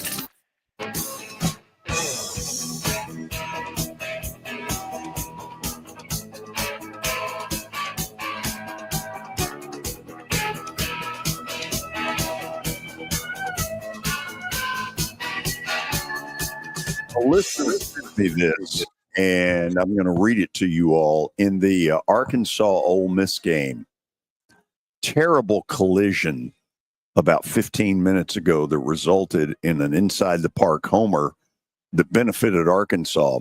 The Ole Miss center fielder miraculously stayed in the game, must be okay, or he wouldn't be in there. The same cannot be said for the right fielder who left the game, and as Billy described, it really looked bad, in particular for that right fielder. That was a nasty collision. Yeah, that was bad. That was not pretty. Okay, I'm told that Harrison Fant is ready from SEC Unfiltered. He has done a great job for us all week long. So, Harrison, let me start with a gigantic thank you for the coverage you've given us. Yeah, no problem. I enjoy doing it, and, thanks for having me on. So let's get to the one up here that everybody is interested in, and that's the Tennessee-Vanderbilt game. I don't know any other way to say it other than it was a really pissy series, a week and a half ago, 2 weeks ago in Knoxville. A lot of trash talk, a lot of ill will. Do you expect that to be toned down tomorrow or more of the same? I'd say more of the same in kind of a similar but different way, just with it being a neutral site. But I'd say more so from the fan perspective of Tennessee, just because I think they travel a lot better. And just kind of, the pedigree of the program, obviously coming off a national championship too. But, I don't think that either team, players-wise, is going to take this game lightly, especially Tennessee, just with the momentum that they're trying to build towards the postseason and, kind of how the last few weeks have been and how, the series went versus Vanderbilt. But I expect, both of them just to obviously be playing their best ball, wanting to win the game and, dish it to their rival for sure. Given what Tennessee had to do to win yesterday, and it was a great win, and it sure feels like it got them in a position to host. But for the rest of this tournament, as long as they go on, am I right? Their pitching is kind of a mess. I'd say it has a lot of opportunity. And I say that because, some guys in the back end of, the bullpen and obviously, on Sunday or game 3, however, it gets sorted out with the series, just have been pitching up to their potential. Guys like AJ Russell, Tegan Kuhns has been up and down start wise. We know how talented both those guys are specifically, as well as, others in the bullpen. But, it's about, getting to Omaha is about being healthy in late May, but also being hot. And being hot is, guys playing their best baseball in multiple capacities, whether that's, offensively, defensively, or just, dominating the strikes and expanding it. That's what it's all about. And what, we've seen teams go on runs, whether good or, kind of Cinderella stories. And, it seems like Tennessee's really, molding into the potential we've seen them play with at times, and who the identity they've created at times, especially the first half of the season here in Hoover. And I expected that. I expected that out of Tennessee to do that, and A&M. I think both of them are playing some really high level baseball and playing their best. I mean, even though A&M loses Jay Slavalette to a broken finger that he had, per sources, had a surgery to fix last night. But like for Tennessee, it's about continuing to play their best baseball and constantly refining, their game and their skills is what Coach Tony Vitella told me directly. Is just, constantly just improving and working on things, playing the brand of baseball that they know they can play and the level of which, talent they have, and, doing that here late May. Harrison, you got to see it firsthand as not a spectator, but working it last night. The Tennessee-Texas game, it was almost like one of these instant classics. Extra innings, a ton of pressure on Tennessee. That must have been some spectacle. Yeah, it was a great game. It honestly, it felt like a super regional Omaha level game. And I feel like more people, at least for people that, are super in tune with the game, it felt like from the jump, it kind of felt like it was going to have that sense and the vibe around it, kind of just the feeling in the air that it was going to be this super regional Omaha caliber, contest with, tight back and forth game and, who can make the big play, who can make the, big swing, the big pitch. And, they kind of traded blows back and forth and really held the line for each other. And, honestly, Tennessee should have won that game earlier. It felt like, that error they had, that throwing error, I believe it was on the pickoff that the runner got from first to third. And then he ended up scoring later in the inning. He might have been on third and would have stranded him there. They could have won it a little bit earlier, but like you said, an instant classic for sure. And just one of those games that, we expect from, these two pedigree of ball clubs like Texas and the best of Tennessee that we know we can get with the talent and the coaching. And, a game that I hope that we continue to get games like that because, watching the games here in Hoover so far, the first couple of games of the tournament felt just more, just ho-hum kind of, nothing crazy happening, just nothing super exciting, but just, good, clean baseball. And then, it's really ramped up the past few days, and especially with that one, just going into extra innings and the big shot from Gavin Keelan, just, being kind of the hero on the day for sure for Tennessee. And, talking to Texas before the game and the coaches, just kind of how they were going to approach it. Ethan Walker, I know we talked about that and how, miraculous of a job I think he did. And, he was kind of brought on the scene for that. And he pitched 6.2 innings coming into the game. And, they wrote him as an opener, obviously to start the game. But, like, if he was pitching well, just kind of leave him in there and, get as much as they can out of him, to not have to use a ton of bullpen, I think, and just kind of give some guys some rest and give him an opportunity to pitch in a high leverage situation. And, he took full advantage of that, obviously. And, Brandon Arvidsson for Tennessee did the same thing. He was part of that 2023 class in the fall, at least with at A&M with Jim Slossenagel, and talking about that. And, Coach Sloss talked about that in pressers as well. And, the injuries he's battled and, he went JUCO and then ended up at Tennessee. And it's just a lot of storylines in the game. And, it really delivered, I think, for, the people that covered the game, the fans, the families and the players as well, win or lose. It was just one of those games that's what you're going to expect to, have to win to be a national champion. Harrison, George mentioned the Vandy Tennessee matchup tomorrow. Where does that rivalry rank in terms of the hatred, the all of the things that go into it? Where does that one rank in college baseball in your mind?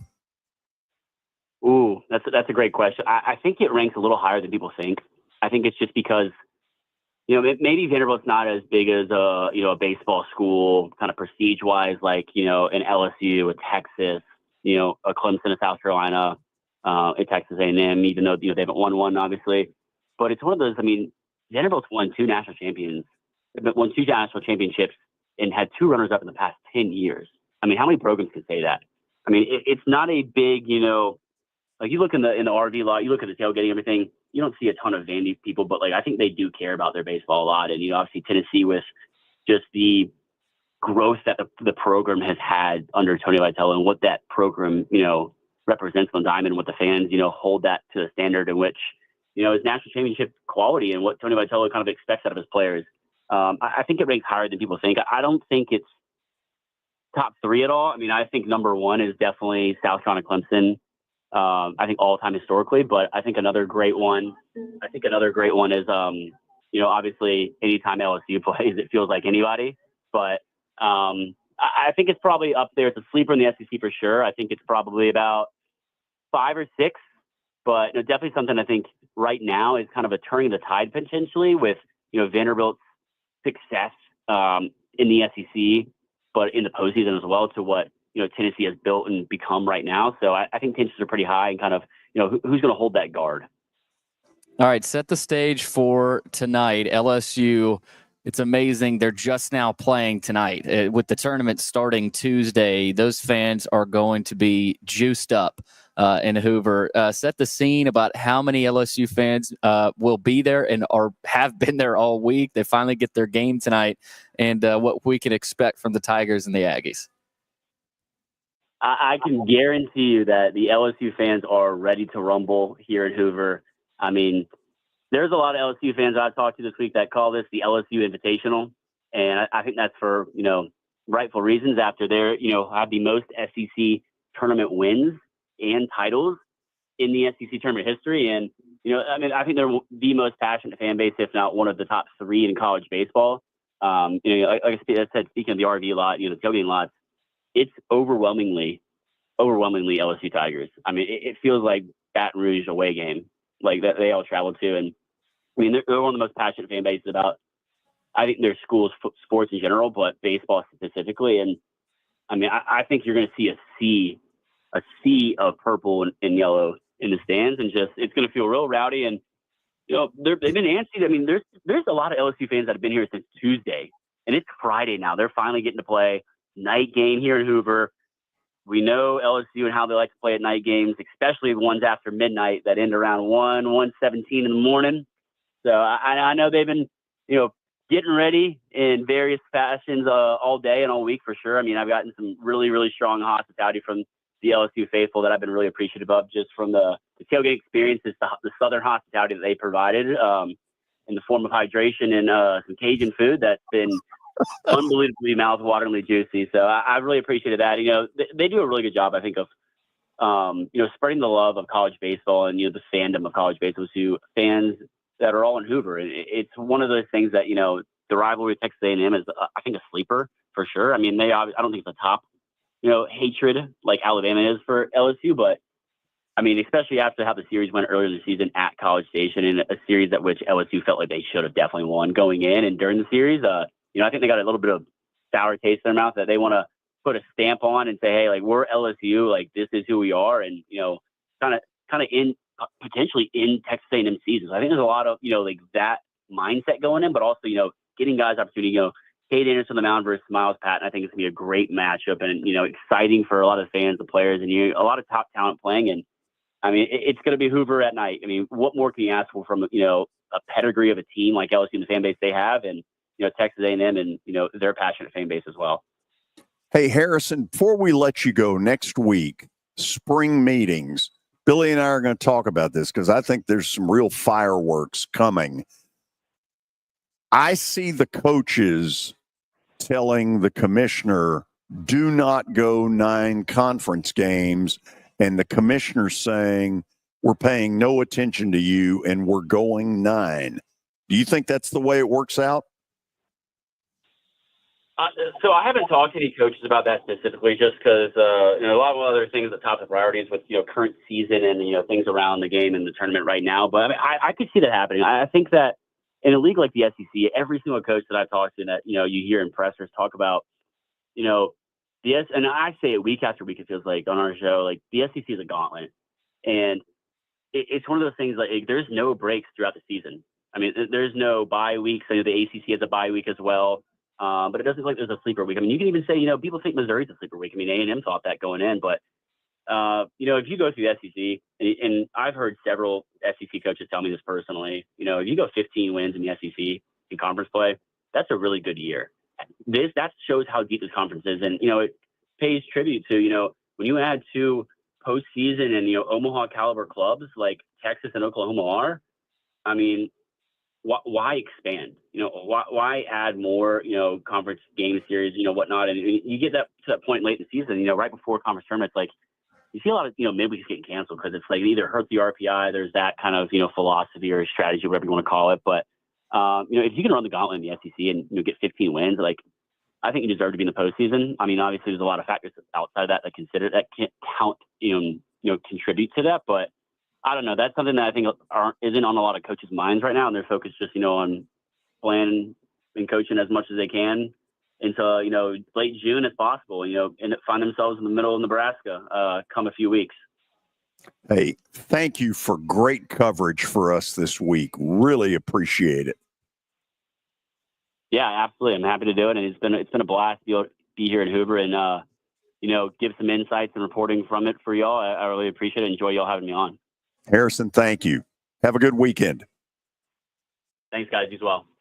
Harrison Fant joining us from SEC Unfiltered. After the break, Billy and I are going to talk about what I think might be some real fireworks next week.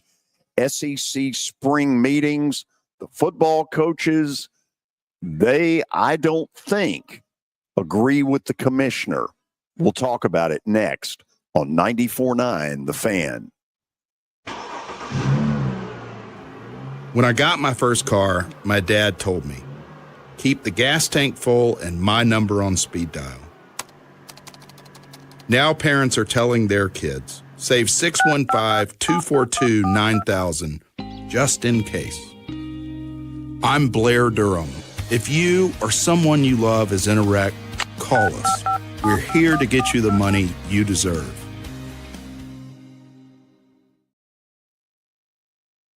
The Nashville Cats are charging towards the playoffs. Tune in for their next game against Corpus Christi Sunday, June 1st at 5 p.m. Catch the live play-by-play action on Totally Hits 93.3. For tickets, go to NashvilleCats.com. That's NashvilleCats.com. This is my buddy Stan Harrison from Apple Collision Centers.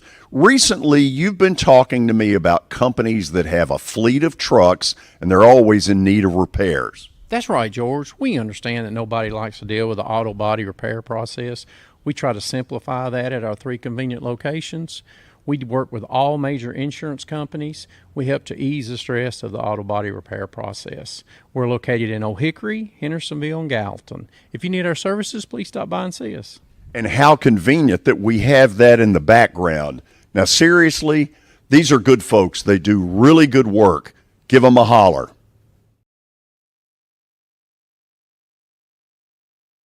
Nashville Sounds Baseball is back in Hit City for the 2025 season. Create a summer of memories at the ballpark with weekly giveaways, fireworks shows, and more. Tickets are on sale now.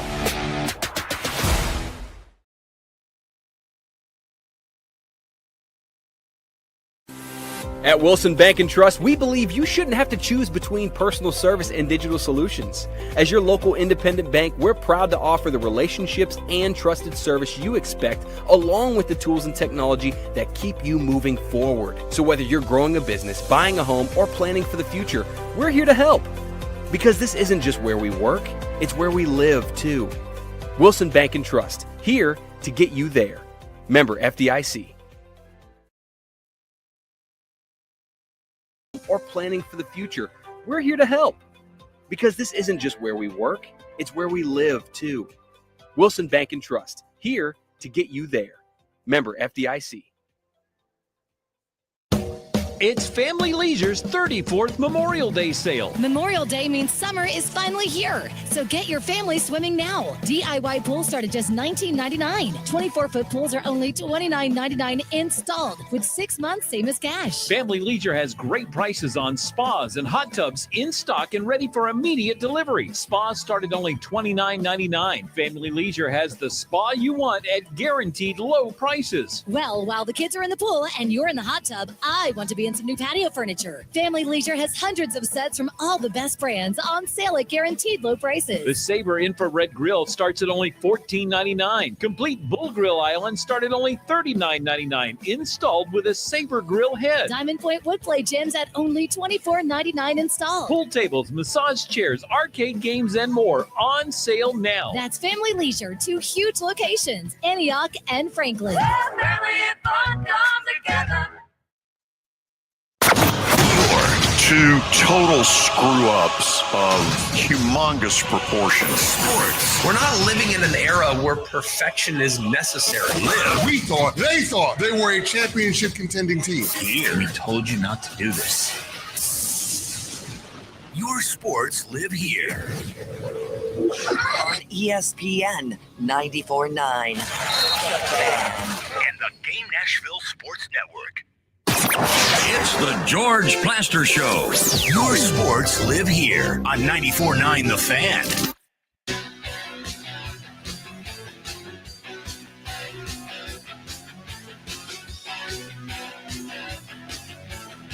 So get ready next week after all the rain during the holiday weekend. The SEC spring meetings will go on, I think, down in Destin, Florida. And, Billy, I think it's going to be a battle between the football coaches and the commissioner. The commissioner ultimately will win because he'll bring the dollar value out there. The coaches, I think, are going to be very loud that 9 conference games in football is at least one too many. Yeah, I mean, I think it's been a foregone conclusion, though, that the SEC would be going to 9. It really hurts teams like Vandy, Mississippi State, Kentucky. You know, every now and then South Carolina on a down year, and a few other teams that, you know, now it's harder for them. I mean, you know, but if you're Alabama, like, why does that I guess for everybody it's tough, but it makes it even harder for those schools that are fighting for, 6 wins most years.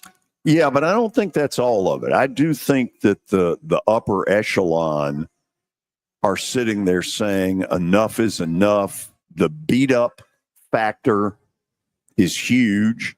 They perhaps will cite that Ohio State won the national title in the first year of the playoff, and that while it sounds good, all this great competition, that maybe they're beating each other up too much. Yeah, but it's also like, who wants to watch the Alabama Louisiana Monroe game?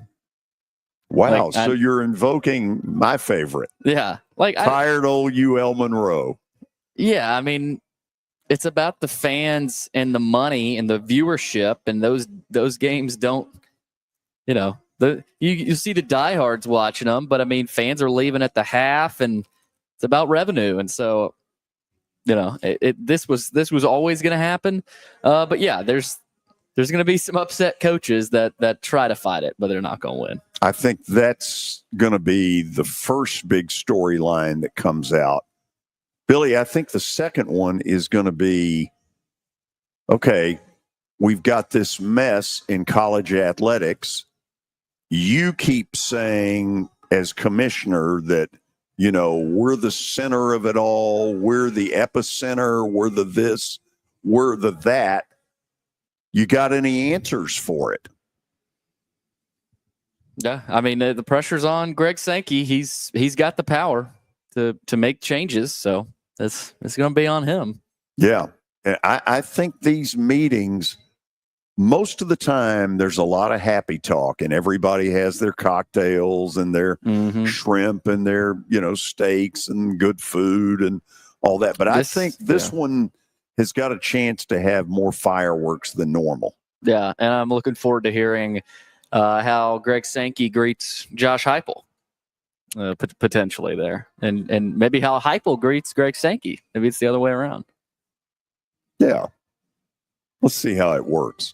Okay, one of the traditions as we get to the Memorial Day weekend is Spring Fling. Hugh Greenfield from our staff joins us for a final Spring Fling report. Hugh, what's going on up in Murfreesboro? All right, so I got a couple different sports to update you on. So as of right now, it's halftime in the championship of the Class 3A soccer game, Bartlett versus Hardin. It's Hardin Valley, I'm sorry. It's all knotted at 0 during halftime. And then we moved to the state championship for baseball, Division II Class AA. CPA versus Lipscomb. This is their third time playing in 2 days. They've split the first 2 games, but this one is to bring home the trophy. CPA is up on, Lipscomb is up on CPA 7-1 in the top of the 4th. And then we move to softball, Division I Class 1A. Eagleville beats Hollow Rock Bruceton to win it all. And then Division I Class 2A, Liberty Creek beats Alcoa. They play tonight at 5:30. And then Division I Class 3A, Gibbs beats DeKalb 1-0 to become the state champs. And Class 4A, Walker Valley defeats Green Hill 10-8 to become the state champs. Division II Class A, DCA defeats Silverdale 4-3 in a tight one to become state champs. And lastly, Division II Class 2A or AA, Chattanooga Christian beats St. Benedict 3-0 to become the state champions. Okay, a lot of results there to share, and all of those state titles that you pointed out, they are so meaningful to the people that end up winning them. Great storylines. Hugh, thank you as always. Good work. We'll see you Tuesday. Perfect. Can't wait. Hugh Greenfield reporting live from Murfreesboro, the 2025 Spring Fling. Billy, It's time to make people money. We get into it now? Let's do it. All right. Bet of the day brought to you by Bart Durham Injury Law. We take a look first at what happened last night. It was a 2-0 night. OKC minus 7.5 worked out. And the Florida Panthers wiped the floor with the Canes. So at the moment, our record is 94 wins, 100 losses, and 5 ties. We got to get to 500, and we got to do it in the next 3 weeks. Maybe 4 weeks.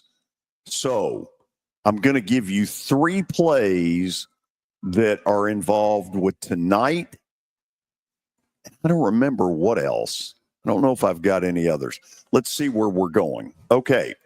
We're going to start at the Garden. Let's face it, the Knicks have got their backs to the wall. When you're playing a best 4 out of 7, you can't play giveaway. And that's exactly what the Knicks did 2 nights ago. They were up 16 with a little more than 2 minutes to play. They thought they had it won, and boom, Indiana hit them with a buzzsaw.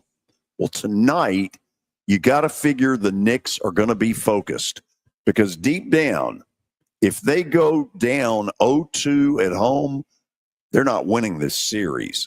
Indiana is. So if the Knicks have any shot, they got to win tonight, pure and simple. And I think they're going to, and I think they're going to cover the 6.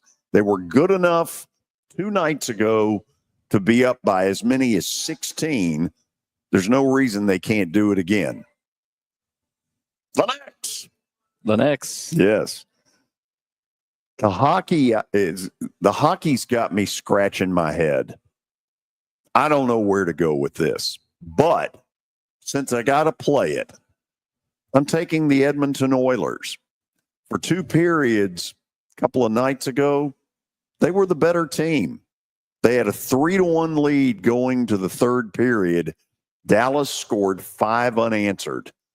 The fact of the matter is, Edmonton's the team that should have more offensive firepower. They got 2 of the 5 best scorers in hockey in Connor McDavid and Leon Draisaitl. It's time for them to show it. Now, it's not as bad a situation as the Knicks, but the last thing in the world Edmonton wants is to go home down 0-2 in this series. This is a big game, not the must-win that it is for the Knicks, who are at home.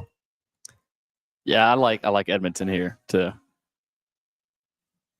And then the Braves. Why?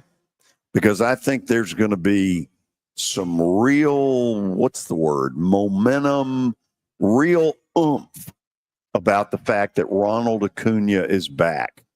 Is he the fix-up of all the problems they've had? No, he's not.